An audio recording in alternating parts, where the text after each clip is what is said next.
Depuis qu'il y a eu le projet de loi pour légaliser la polygamie, là, je vois beaucoup de femmes qui se fâchent, ah, c'est pas normal et tout, voilà, la polygamie.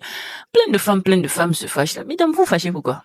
C'est pas forcé, hein. C'est pas forcé. À dire vrai, c'est pas forcé. D'abord, la polygamie, là, c'est polygynie plus polyandrie. Le mot générique, c'est polygamie, ça englobe les deux.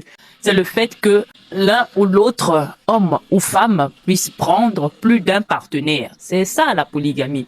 Donc, ça ne concerne pas que les hommes, ça concerne également les femmes. Hein. Si on vote la polygamie, ben, aucune femme ne sera jugée parce que elle a deux hommes dans sa vie. Voilà.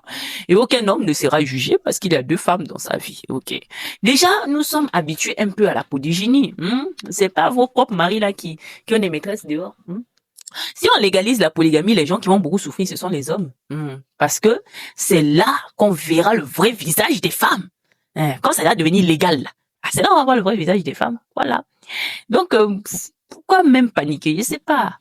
Après, je veux parler aussi aux femmes qui ne veulent pas entrer dans ces choses-là et qui s'énervent. Ma chérie, tu sais que tu ne veux pas avoir plus d'un partenaire et tu sais que tu veux avoir un partenaire fidèle qui n'a que toi. Si te propose la polygamie, tu laisses. Tu te lèves, tu pars. C'est tranquille, c'est calme, quoi. Au fait, si vous êtes une femme et que vous avez appris à remplacer un homme par le vide et que vous avez appris à être heureuse seule avant d'être heureuse dans le mariage et que vous avez appris à développer votre indépendance financière et votre indépendance émotionnelle, ce genre de questions-là ne va même pas vous faire peur, au fait. Moi, tel que je suis là, j'ai mon mari, hein, tout va bien. Le jour où le monsieur va se lever pour dire, je veux prendre deuxième femme, il me lève, je pars. Oui, je pars dans le calme. Parce que j'ai appris à m'aimer d'abord moi, avant de demander l'amour de l'homme. J'ai appris à développer une indépendance financière avant de compter sur un homme pour vivre. J'ai appris à développer une indépendance émotionnelle. Le fait que voilà, je veux vivre pour moi, vivre pour mes objectifs, vivre pour mes aspirations. Et pour moi, le mariage n'est qu'un aspect de la vie, ce n'est qu'une partie de ma vie, ce n'est pas toute ma vie. Si vous avez ce mental-là, ce genre de choses-là ne va même plus vous effrayer. Moi, j'ai appris à remplacer un homme par le vide. J'ai appris à remplacer un homme par rien. Par rien du tout.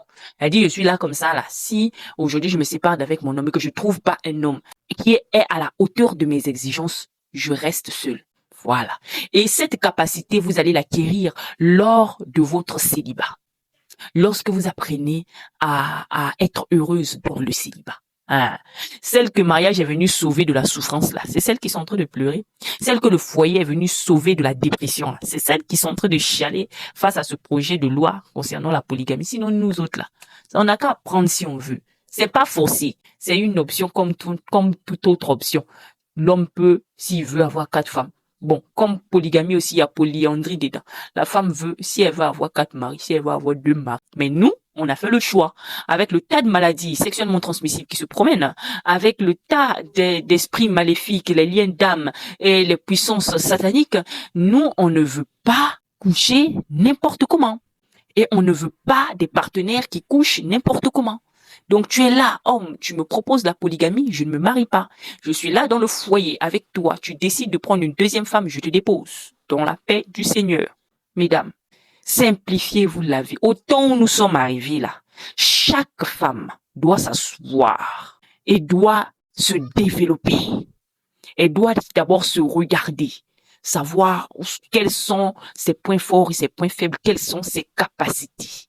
Chaque femme doit apprendre à développer une indépendance financière, une indépendance émotionnelle, une discipline sexuelle. Parce que, avec la mentalité des gens, il y aura des divorces en cascade. Et si tu n'es pas prête, tu seras emportée. Soit tu vas rester dans le foyer lugubre à te bagarrer à cause des garçons. Soit tu vas te lever, tu vas partir. Soit c'est l'homme qui va se lever, il va te quitter. Pour tout ça, il faut être prête. Voilà pourquoi, mesdames, on n'entre pas dans le foyer quand on n'a pas d'argent et quand on n'est pas sûr de soi, quand on n'a pas confiance en soi.